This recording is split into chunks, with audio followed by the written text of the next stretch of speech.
Good afternoon. Start with some opening comments. Over the past several days, the world has seen broad expressions of support for the proposal that President Biden outlined on Friday for an immediate ceasefire in Gaza. I'd like to run through just a few of the statements that we have seen over the past few days. The United Arab Emirates said the proposals are constructive, realistic, and achievable, and both sides must seize them, as they are an opportunity to stop the war, prevent further loss of life, stop the escalation, release prisoners and hostages, and alleviate the catastrophic and dangerous situation that civilians are experiencing in Gaza. Morocco said it welcomed the initiative and hopes the various parties concerned will adhere to it and commit to implementing its various phases. Jordan said it supported efforts to reach a deal as quickly as possible. In a joint statement, the foreign ministers of the Quint, Saudi Arabia, Jordan, the UAE, Qatar, and Egypt stressed the importance of dealing seriously and positively with the proposal highlighted by the president on May 31st, with the aim of agreeing on a deal that ensures a permanent ceasefire and the adequate delivery of aid to all parts of the Gaza Strip in a manner that ends the suffering of the people in Gaza. The European Union member states said that they wholeheartedly agree with President Biden and that the latest proposal is a significant opportunity to move towards an end to war and civilian suffering. Last night, the G7 said it too fully endorses and will stand behind the deal, and it called on Hamas to accept it and urged countries with influence over Hamas to help ensure that it does so. Over the past 24 hours, Secretary Blinken has continued his diplomatic engagements to stress the importance of finalizing this deal. He spoke yesterday with the foreign minister of Morocco and earlier today with the foreign ministers of Algeria and Saudi Arabia, his second conversation with the Saudi foreign minister since Friday. He also met earlier today with United Nations Secretary General Guterres. In all of these conversations, he has continued to echo the broad international view that Hamas must accept this deal, that we must finalize this ceasefire agreement and begin to alleviate the suffering of the Palestinian people. In addition, the Secretary has been emphasizing to partners the importance of the Security Council speaking out to call for implementation of this deal without delay and without further conditions.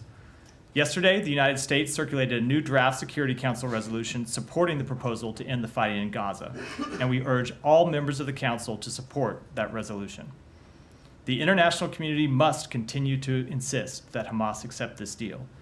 The proposal on the table is nearly identical to what Hamas said it would accept just a few weeks ago. Israel has said it is ready to implement it. It is time to finalize this agreement, put an end to the violence, and to build a better future for both Palestinians and Israelis alike. That, Matt. So, along those lines, the very intense focus, your very intense focus since Friday has been on, or appears to be, at least from the readouts that you've just been outlining, on getting Hamas to accept this deal. And you keep saying that the Israelis have already, it was their idea, or it's their proposal, and they've already agreed to it. And yet, are you really convinced that that's the case? And are you convinced that the focus should be entirely on Hamas? So we are convinced it is the case that Israel is ready to implement this deal. As I said, it's their proposal put forward by the government, and they have maintained to us they are ready to implement it. Doesn't mean there aren't voices inside Israel, and voices even inside the Israeli government are opposed to it, but the government, speaking on behalf of the government, has said they support this proposal and are ready to stand behind that, and we take them at their word. The deal is in front of Hamas. It is to Hamas to accept or reject or come back and say they want to further negotiate the deal. But it is just the facts of it that Israel has agreed to this proposal and it now stands with Hamas. Right. And what has been, other than all these statements of support, what has been the impact that you've seen from Hamas? We haven't seen any response yet from Hamas. But we do think it is important that the international community, and I think quite importantly, countries in the Arab world have spoken out to call on this deal to be finalized and Hamas to accept it. It's important. I think the world, you never say the world is speaking with one voice because there's always a dissident country here or there.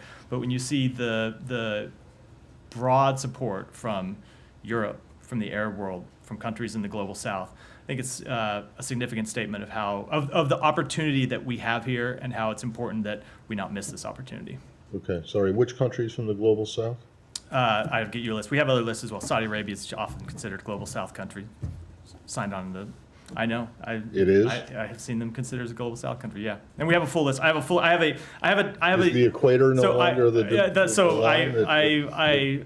I share that. It is not. It is All right, often well, let's considered- ask about a country. But I'll tell you, I have let's ask about let me countries just from the this is one global thing. south. I have a long list of Brazil, countries in South Africa. I have a long list of countries in Argentina. my. Let me just finish. I have a long list of countries in my back in my office. I can send you statements of support, including a number from the global south. But specific to those countries, I will tell you our diplomacy continues to try to. India is push, often considered part of the global south, try to even though push it's north of the to equator. try to push. Are they there on you your, go. There's are another they- one north of the equator. Well, right, but are they on your list? So I have not seen a statement from India, but look, we continue to push for every country in the world. Okay, to so support this deal. none of the BRICS.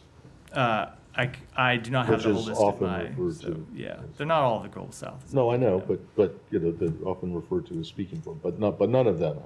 I have not seen a statement from India. They've been in election in the last few days, doing a few other Preoccupied. things. And a follow on So- India. Let me just. I will definitely come to India. I suspect there will be more Middle East questions. So let me. Can I just pursue that Yeah. slightly? It goes along the lines of what Matt was asking, but the Qataris, of course, who are playing a key role in this, they said basically that they don't see a unified position from Israel. I know you're saying that the onus is on Hamas, but the fact that you do have dissonant voices within the Israeli government, do you think that complicates things at all in terms of getting a response from Hamas or moving this forward? Look, I think some of the when you talk about let me separate. First of all, there are clearly people inside Israel and inside the Israeli government who are opposed to any kind of ceasefire at all and want the war to continue and have not seemed to make the return of the hostages a priority. But that said, there's also debate inside Israel about how you get from phase one to phase two. So I think it's fair to say there are people who would support acceptance of the ceasefire that is on the table, and they're going to have significant things that they want to negotiate in phase two, and we fully expect that. That's natural. We understand that the negotiation to get from phase one to phase two is going to be something that will require a great deal of work. But here's the point. You're not even at that point if we don't get a phase one. We need to get a ceasefire so we can get to the point where we're having negotiations about how to bring a durable end to the war. Because without a ceasefire, we're not even at that point. We just have a continued military campaign and continued death and destruction inside Gaza, and hostages continue to be held away from their loved ones. So our focus is trying to get Hamas signed up to this deal so we can get phase one underway. And then 16 days into phase one, we will begin negotiations about how to take phase one to phase two. And we are committed to trying to get it over the line. Qatar and Egypt are committed to trying to get it over the line. And Israel has said that it's Israel's proposal. So while there will be details that have to be negotiated, we believe Israel's committed to negotiating that as well.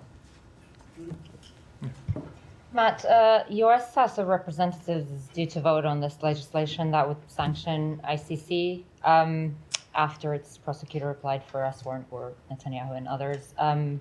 The U.S. State Department supports this?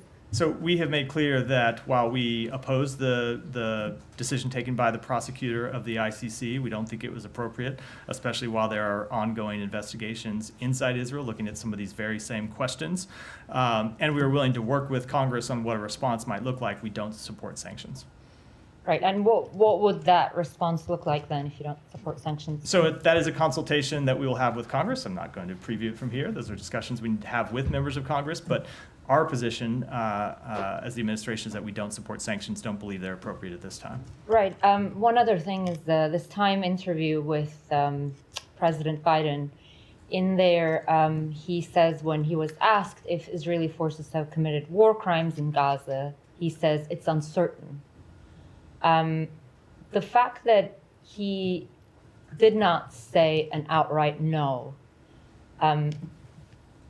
don't you think that's something that the State Department should consider launching an atrocity determination on, given that you've also said in your NSM report that it is possible that there may have been violations? So we do have processes ongoing to look at whether there have been violations of international humanitarian law. Is That's- and atrocity determination one of them? I'm not going to speak to that in specific, but that's why the president says the answer to that question is uncertain, is because we don't know the answer.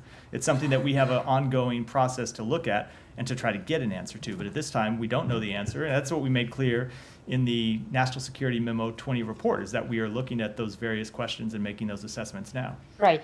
So you're just saying that we don't know if Israeli forces have committed war crimes in Gaza or not. You said we don't know. I would go a bit further and say that we said we don't know the definitive answer to it, but the Right. NSM 20 report said it's reasonable to conclude that they may have, given the sheer number of incidents, but we need to finish these processes to have definitive answers to the question. So despite these assessments, you think there is no change in the U.S. policy to continue providing arms to Israel? There is no change in our policy. As you know, we paused one shipment. We have not, but we have not changed our overall policy, and we will continue to support Israel's security. Thank you, Matt. There are reports I didn't mean that to call on you if you didn't have your hand up. Oh, no, Just I going did. along I just- going along the front row.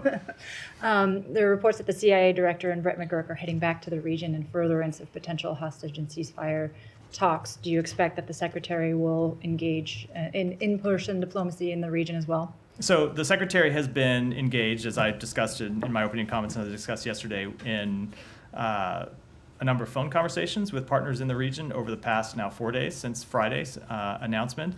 And he will be traveling to Europe, leaving tonight to join the president for his trip to Normandy and then a bilateral visit with France. And I don't have any further travel to announce beyond that. Okay. And I know you said that there has been no response received as yet from Hamas. Is it known from either Egyptian or Qatari interlocutors whether the proposal has actually reached Yahya Sinwar for his evaluation, even if a response hasn't come back? I don't know an answer to that question. Okay, have we? I don't believe we know. Okay. On aid, you mentioned yesterday that there were constructive discussions that took place in Cairo. Obviously, a number of international aid groups have been raising alarms that the situation is dire and getting worse by the day. So where do efforts to reopen Rafah stand, and what is the broader aid picture in terms of what the U.S. is facilitating on a daily basis? So with respect to the opening of Rafah, there were conversations over the weekend in Cairo between the United States, Israel, and the government of Egypt that focused on how to get Rafah open. We found them to be constructive discussions. There were detailed proposals that were put forth by the various parties. And then, as often happens in these sorts of negotiations, the negotiators had to go back to their countries, consult with their capitals, and continue discussions. So there are a number of proposals that are on the table that need to be fleshed out. There are different ways you could go about reopening Rafah that we are working through. Separate from that, though it's of course related, the question of humanitarian assistance, we have continued to work to get humanitarian assistance back flowing through Kerem Shalom after the decision about 10, 11 days or so ago made by Egypt to allow trucks to move through Kerem Shalom. Yesterday, I think it was somewhere around 250 trucks that went in through Kerem Shalom. I'm probably off by a dozen or so because I'm doing this from memory. Other trucks that went in through one of the crossings in the north, the majority of those were humanitarian assistance trucks, so trucks by the UN and partner agencies, not commercial trucks. Generally, over the past few days, we've continued to see a mix of commercial trucks and humanitarian assistance. We want to see both. We think it's important that there be both, and we're looking to maximize as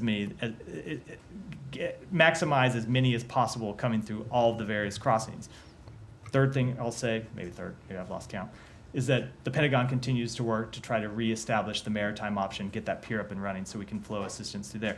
But then the big question overhanging all of this is the status of the ceasefire proposal, which would alleviate all of these various logistical problems that make it so hard to move humanitarian assistance in through a conflict, would make all of those not 100% go away, but would make them, in many cases, evaporate or be at least significantly lessened. So the push for a ceasefire deal is inherently related to the push to try to dramatically increase the level of humanitarian assistance that makes it to the people of Gaza. One more, just to tag on to Humayra's question about President Biden's remarks in this recent interview. Is the Secretary of the view that Prime Minister Netanyahu may be prolonging the conflict in an effort to stay in office? I don't think that's exactly what the president said. I think he It's said a summary. that some people could conclude that. Look, the president's comments speak for themselves. I'm not going to add anything to that. But I will just say we have been engaged with the Prime Minister on this question, and the Prime Minister has put forward a proposal on behalf of the the Israeli government that would lead to a ceasefire and ultimately could lead to the end of the war, pending other negotiations, and we're trying to get that ceasefire over the The line. president said there's every reason for people to draw that conclusion draw without that. commenting permanently. Right. So just one follow-up. I mean, so the proposal is on the table as a contingency. Have you had any indication that the Israelis are also planning for a day after scenario, as you have urged them to do? We've seen the defense minister come out and make public statements about possible day after scenarios. You've seen obviously statements from Minister Gantz, member of the War Cabinet, about the need to do day after planning. We have still not seen the kind of rigorous planning for the end of the conflict that we think is essential. And as you've heard us say, this isn't just about the end of the conflict, because in our view, without a plan for the day after, there won't be a day after. Without a plan for post-conflict governance and some kind of political transition, you're not going to have an end of the conflict. You're just going to have a continued insurgency and Israel being bogged down, fighting against Hamas or Hamas's successors for years and years to come. I have another on Ukraine. Yeah, sorry. Thank you. Just to follow up on Olivia about the interview in Time Magazine, I thought the president was very clear that it is Mr. Netanyahu's desire to keep this war going.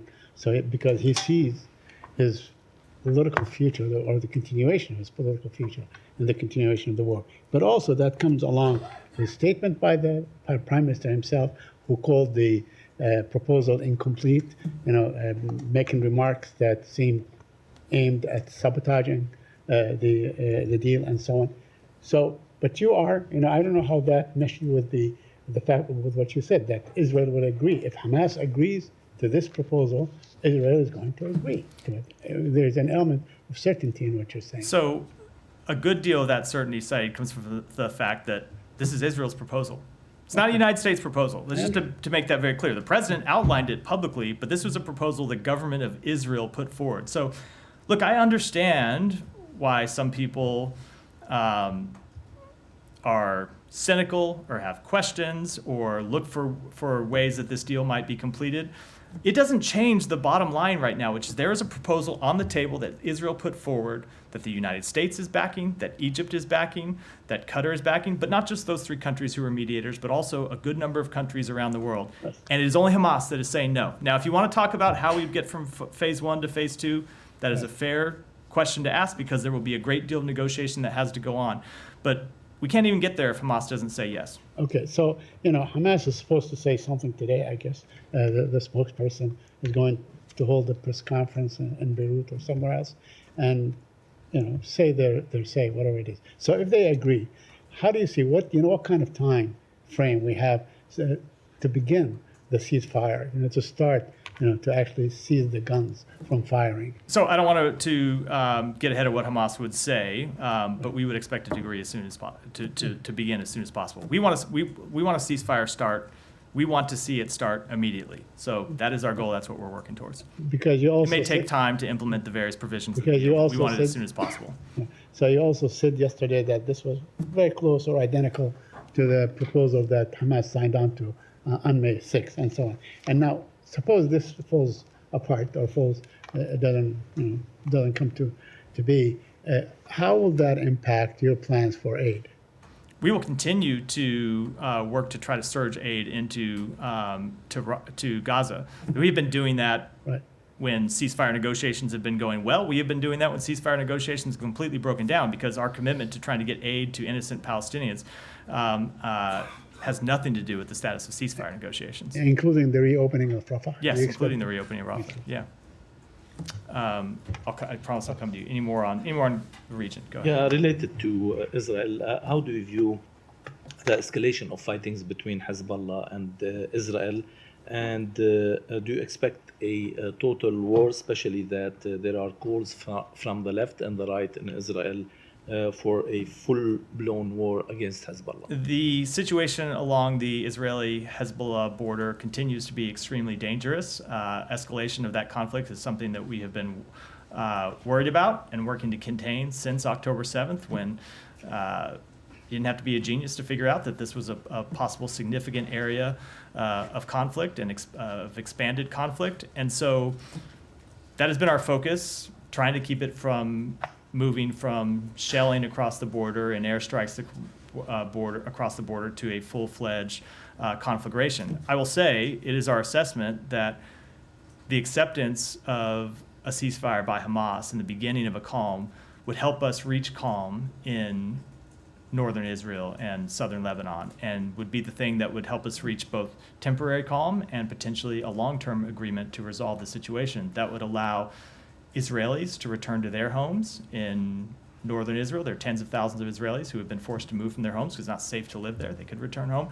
And a number of Lebanese who have been forced to flee their homes in southern Lebanon who would be able to return home too. So it's something that we're pursuing, but it is really difficult to do as long as there is continued fighting in Gaza. So it's obviously not the sole reason or the main reason we're pursuing an end to the fighting in Gaza, but it is something that we think would be a significant byproduct of achieving a ceasefire there. And any comments on the Israeli calls for a full-blown war with Hezbollah? So we do not support a full war with Hezbollah. We don't want to see that happen. Now, that said, Israel has the right to defend itself from Hezbollah's attacks. Hezbollah is a terrorist organization that is committed to the destruction of Israel and has launched attacks against Israel for years. And so Israel has the right to defend itself and has the right to deal with that threat. You can understand why it is not a tenable situation for Israel to see tens of thousands of its citizens continue to be displaced from their homes and why they would want to do something about it.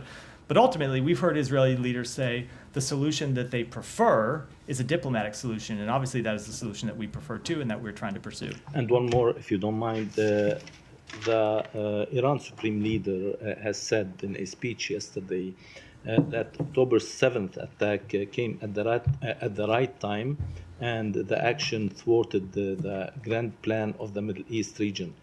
Do you have any comments on that? So it goes to something you've heard the secretary say before, which is there are two paths for this region. One is a path to greater integration, greater peace, greater stability, greater commonality among the peoples of the region. And the other path is continued conflict and death and destruction and despair. And we obviously support the first path.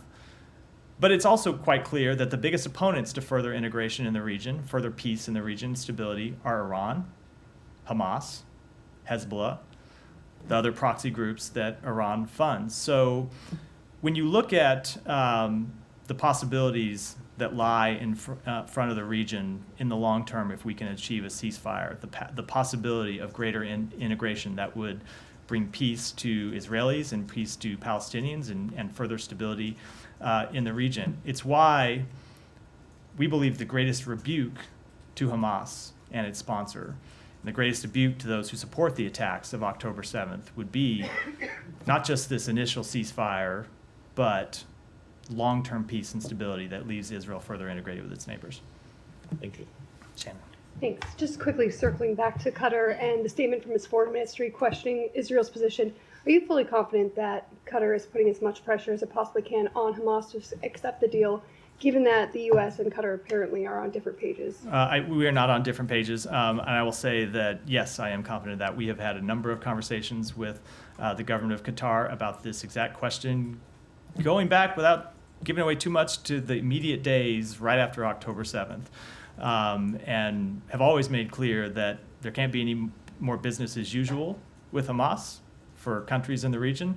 But at the same time, we have valued the role that Qatar has played in being a channel to Hamas, in being able to mediate this potential hostage deal, as well as the last pause, the 1 week pause that they were able to mediate that happened last November. And so we greatly value the role that Qatar has played, including on sending the appropriate level of messages to Hamas. Yeah. Could I follow up slightly on Iran, actually? Yeah. I know this is slightly a segue. The IAEA, could you explain what's going on there? I mean, the European powers have talked about a reprimand, a censure. Iran, of course, is sit back at this. What's the U.S. position? I mean, it's been widely reported that the U.S. doesn't think that it's the right time for a censure. So I'm not going to preview any of actions that we might take at the IAEA Board of Governors. I'll just say that we have taken significant actions at the IAEA in the past. We are prepared to do so again in the future, and we continue to talk with our partners, including the E3, about exactly what those might look like. And a censure, do you think it's not productive at this time? Again, I'm going to keep those conversations private for now. They're conversations that are ongoing as part of the Board of Governors meetings. But as I've said, we've taken significant actions in the past and are prepared to do so in the future. I don't think he's asking you for the details of the actual conversations. He's asking you what the administration's position is, And correct? he is, and those are positions, as I said, I it's don't an see how issue that has we are. anything to do with your it is- conversations with it- anybody it- else. It It's does what- have something to do with our conversations with the Oh. private the content and nature of a resolution potential resolution is absolutely something that would be No, but we'd be what- talking about with our but- partners. Right, but what's your Should there- position should- on a censure? Should there be a resolution, you will see the United States position when that resolution comes forward. But I think you should not expect us to be acting in any sort of disharmony with our E3 partners. We've prized our unity with them, and I expect that to continue. I have another on Iran, sort of separate. Does the U.S. have clarity on these Israeli airstrikes in Syria that appear to have killed an Iranian general? Is it asked for information as to the target and intent of the We do attacks? not. I've seen the reports, but don't have any further information on it. Have you consulted with the Israeli government as to their I purpose? just don't have any information other than that we've seen the reports. Given the background of it rising to a almost global conflagration when this happened last time in April, shouldn't it kind of top the list? I may have something to say later, but as I said, for now, just reports that we've seen, don't have anything further. Thanks. So, go ahead. Thank you. My own questions, but before that, let me follow up on the secretary's schedule. You said he is leaving tonight. Can you elaborate more on his schedule, any bilats in Normand, and when is he hoping to show up in Switzerland?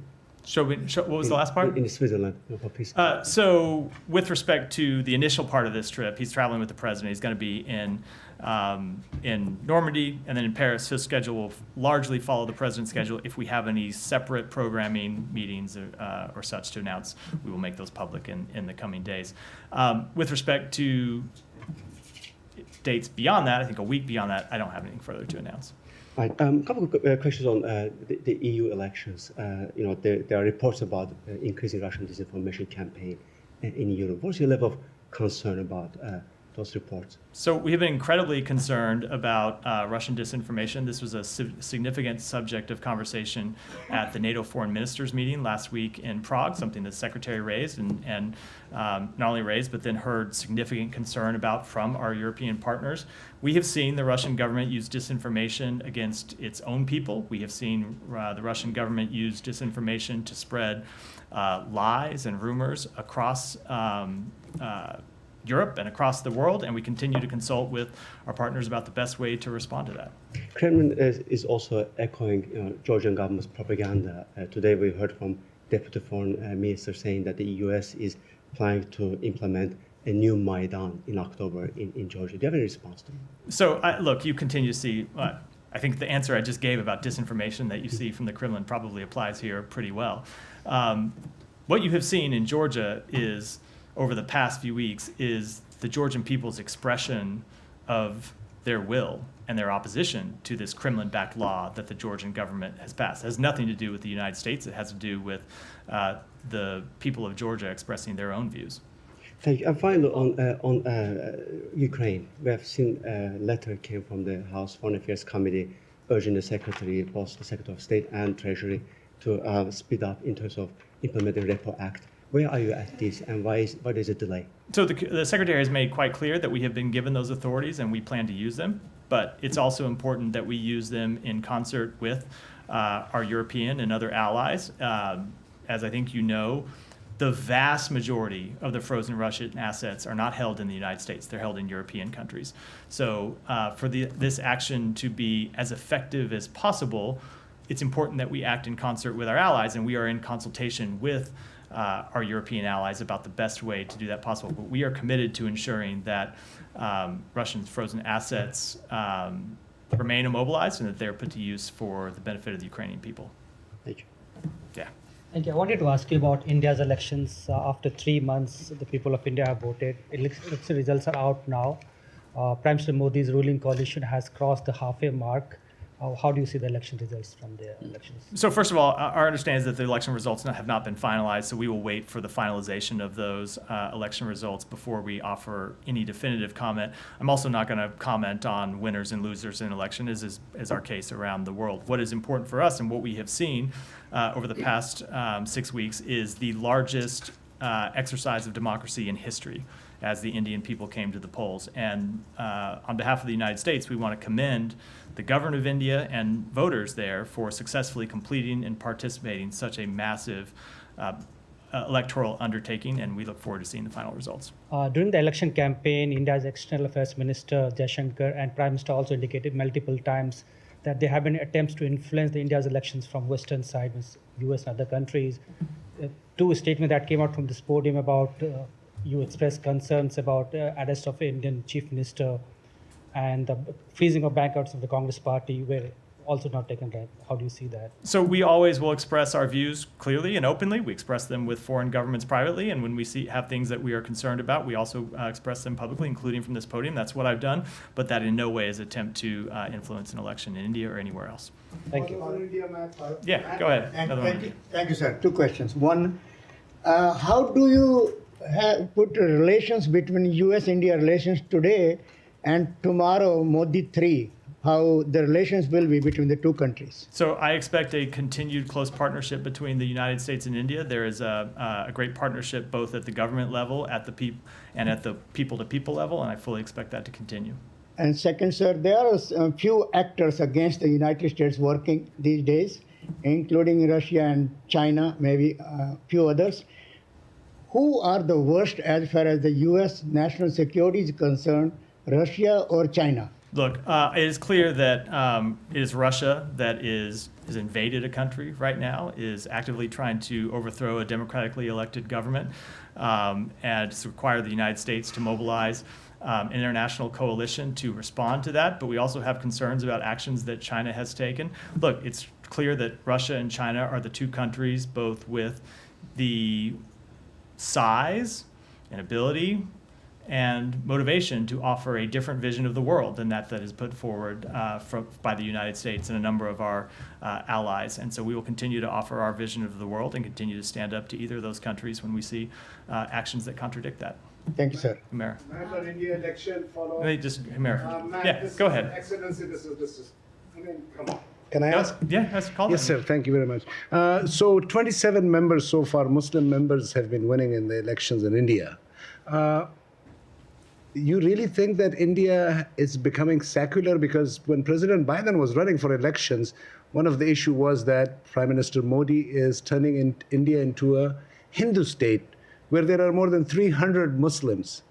27 seats they are so far winning. Modi is winning the election, but you have to admit that under President Biden, a leader is coming who is turning a country into a one religion, a Hindu state, basically, right? Would you agree with that? So I will say that when we have concerns about human rights, as we have in India, we express those openly. We express them directly to the government of India. We have done that and will continue to do it as we do with countries all around the world. Thank you so much. Can I just ask one more? The Pakistan military 83rd Corps Commanders Conference met just a couple of days ago, and they came up with this term called digital terrorism, where they think that public in the US and Canada and UK mostly, through digital platforms, they are spreading terrorism and creating anarchy sort of situation.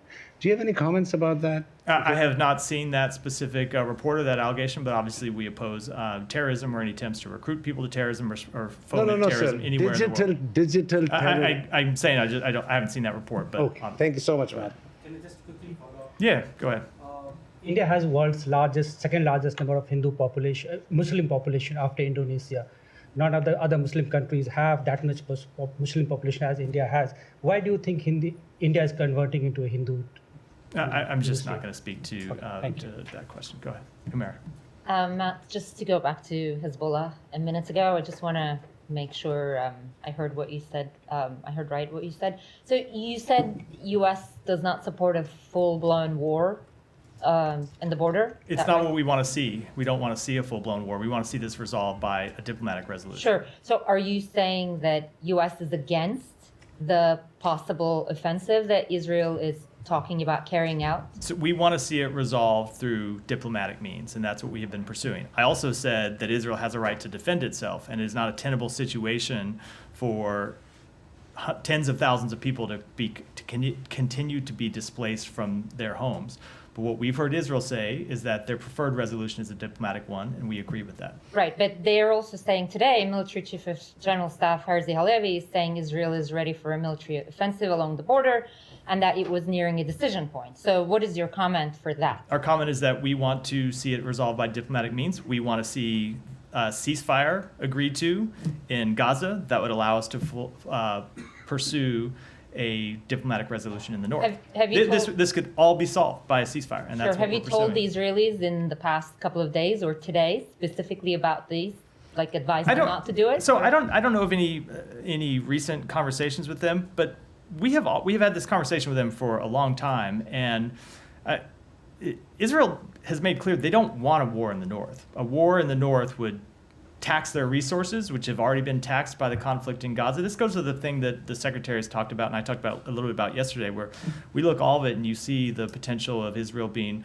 bogged down in Gaza, fighting a war in the north. If you have further instability in the West Bank, and as the president said, that drains them diplomatically, economically, militarily, and it's not a strategic success for them. So we have heard Israel say, publicly and privately, that their preferred resolution is a diplomatic one. Now, should we not get a ceasefire in Gaza? Should they continue to see strikes in the north? I don't know what will happen, but we will continue to focus on trying to achieve a diplomatic resolution to this conflict. It is not in anyone's interest to see escalation along the border between Israel and Lebanon. And from U.S. point of view, would it be unacceptable for Israel to start this offensive in the north in the event of a ceasefire in Gaza? So I'm not going to get into hypotheticals. As I said, we don't believe it is in their interest. They're saying they're ready for it. They have said that is different than launching. They have said it is not something they want to pursue either if they can pursue a diplomatic resolution. At the same time, the situation we do understand is untenable, so it does give urgency to the diplomatic negotiations to resolve that problem, and connected to that for Hamas to reach a ceasefire. Matt, one follow-up. Yeah. Please. Are you confident that you will be able to find a diplomatic solution for the fightings and for the crisis between Hezbollah and Israel? Look, obviously, we can't make any predictions about what would happen. That would involve, of course, Hezbollah being willing to agree to a resolution as well. But we do believe that if we can get calm in Gaza, that it dramatically increases our chance. It unlocks the real possibility of calming the situation in the north, which does not need to be at the level it is today. It wasn't at this level before October 7th. It was the fight, there's always been obviously tension along that border and strikes and even wars that have been fought over that border. But we have seen an increase in strikes across the border after October 7th, and should we reach a ceasefire in Gaza, we think it's something we have a good chance of resolving. Yeah, go ahead. Oh, thank you, Matthew. So I'm really confused by this proposal that the president said Israel put forth. There seems to be a misunderstanding between the sides, and there are conflicting reports. Israel says its objectives have not changed yet. This deal would not say result in the elimination of Hamas. Prime Minister Netanyahu said some of what President Biden said in his speech on Friday is inaccurate. Can you please clarify? So I think some of this goes to what has to be negotiated in getting to phase 1 and phase 2. Israel has agreed to the proposal that includes all of the elements of the proposal, phase 1, phase 2, phase 3. But as the president said in his remarks, the details of how you get to phase 2 are going to have to be negotiated. And that's what we were prepared to do. But it doesn't require Hamas to be gone, right? So we have made clear that Hamas cannot continue to govern Gaza. We also don't believe that you can eliminate Hamas just with a military campaign, that a military campaign can kill fighters, can detain fighters, but those fighters in many cases will be replaced by other recruits, so we need a political path forward, and that's what we want to try to negotiate. But the proposal doesn't require Hamas to relinquish control of Gaza, correct? Again, these are all details that have to be negotiated as we get from phase 1 to phase 2 and as we implement phase 3. It is up for negotiation if It is Hamas our can stay in charge. It is our position. It is Israel's position that Hamas cannot stay in charge of Gaza. And But it's still up for negotiation? To get from phase one to phase two, you have to negotiate what the end of the conflict looks like. Okay, and and you what the think that governance Hamas will agree to a deal you know what, in which they cease to exist? So we just need to get a ceasefire, and I will say, I think the broad interest of the Palestinian people, if you look at what has happened over the past 8 months, because of the campaign that Hamas launched, is to see Hamas replaced as the leaders of Gaza. And so when you see the U.S. position, Israeli position, the position of Arabs in the Arab countries in the region, that's what we're going to try to achieve. So that's just a clarification on this. No, you can't interrupt a call. Go ahead. Sorry. One more, and then I'm going to move on. Oh, sorry. So just to wait. Just let him finish.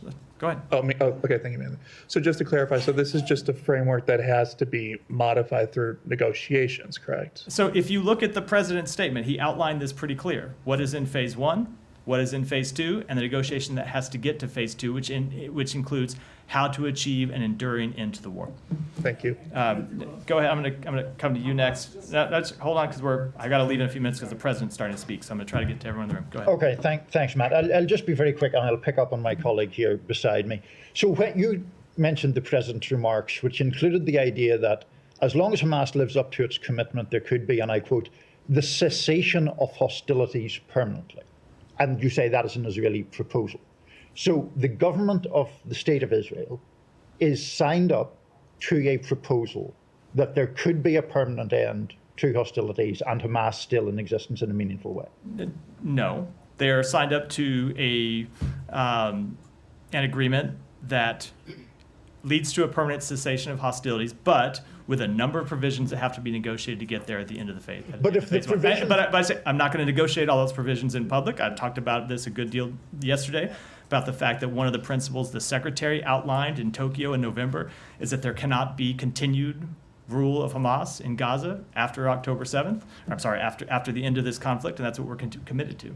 No, but I understand that. But if the provisions required would be the dissolution of Hamas, why would Hamas sign up to get that ball rolling? Because they don't want to see continued conflict, continued Palestinian people dying. They don't want to see war in Gaza. They want to see reconstruction of Gaza. Now, look, I will grant you one thing. I said this to Matt yesterday. It may be that Sinwar decides that he is safe in a tunnel and his interests have diverged from the people of Gaza. And so he's not willing to agree to a ceasefire, and he's not willing to look at this proposal and say it requires good faith negotiations to get from phase one to phase two. So I'm not going to accept it because I'm safe and I don't have any interest in the Palestinian people who continue to suffer the ravages of war. But I will say, if you look at the deal that's on the table, it is manifestly in the interest of the Palestinian people, is manifestly in the interest of the Israeli people, is manifestly in the interest of the world. And so that's why we'll continue to push for it. And if Hamas really does represent the interests of the Palestinian people, as they say over and over, it's without a doubt that they'll take this deal. Thank you very much, Yeah. Matt. We hear more from the U.S. administration about Netanyahu, which sounds like there may be a frustration. For example, recently, a follow-up to my colleague's question about President Biden's comment, which you clarified, that President Biden said that Netanyahu may be prolonging the war on Gaza for political reasons. And last week, It's not what the president said. Go ahead. actually, It's not the president's quote. Go ahead, but it's not his quote. Yeah, last week also President Biden implied that there's a risk for Israel to be isolated from the world. So given these statements by President Biden and the amount of Palestinians killed by the Israeli attacks in Gaza and the destruction in Gaza, is it fair to say that the U.S. administration frustrating about Netanyahu? So we've been over this a number of times in this room. There are things with which we agree with Prime Minister Netanyahu and things with which we disagree, and that's true with other members of the Israeli government. It's true with a lot of our partners around the world and our allies around the world. We have at times had very frank, direct, candid conversations with the Prime Minister. And there are policy things where those disagreements are well known. We've been quite clear that we support the establishment of an independent Palestinian state, and I think his view on that matter has been pretty clear as well. We will continue to work to try to achieve policies that are in the interest of the United States, that are in the interest of our partners in the region, including the Israeli people. And sometimes that means we're going to disagree about the specifics, and what we are committed to do is continue to call it like we see it. go ahead and then we'll wrap with it. Thank you, Matt. Bangladesh ruling Prime Minister Sheikh Hasina recently claimed a white man offered her that she can stay in power without any pressure if she allows a foreign country to establish an air base. She also mentioned that there is a conspiracy to turn Bangladesh into another East Timor and make a Christian country, taking a part of Bangladesh and Myanmar, forming a base in the Bay of Bengal. Is Sheikh Hasina shooting too many arrows towards the U.S. as you are asking for free, fair, and credible election and rule of law and anti-corruption? So I'm not exactly sure who those comments refer to, but if it is in fact the United States, I'll just say that they're not accurate with that. Nobel laureate All right, Professor. one more. No, we'll wrap. Nobel Oh, laureate. Peter, we'll come. Yeah. Thank you, Matt. Nobel laureate Professor Muhammad Yunus on Sunday entered the dock and iron cage like enclosure of the accused inside the courtroom and said he was at the worst point of his cursed life. Similarly, millions of Bangladeshis are at the worst point of their cursed lives due to the absence of democracy, rule of law, and massive corruption. We have seen you impose some sanction and visa restriction, immediate past army chief and police chief. Do you think this is enough to hold the regime accountable after the sham election held on January 7 last year, or will you consider more actions to show solidarity with the democracy-loving people of Bangladesh, as you promised before? So we continue to closely monitor developments in the case against Dr. Yunus. We have expressed our concern that these cases may represent a misuse of Bangladesh's labor laws to harass and intimidate Dr. Yunus. We also worry that the perceived misuse of labor and anti-corruption laws could raise questions about rule of law and dissuade foreign direct investment. We will continue to encourage the Bangladeshi government to ensure a fair and transparent legal process for Dr. Yunus as the appeals process continues, but I don't have any actions to preview. Go ahead. Thanks, Matt. Today's the anniversary of the suppression of the demonstrators in Beijing's Tiananmen Square. I was wondering if you have any comments. The secretary issued a statement on that about 2.5 hours ago. I refer you to that for detailed comment.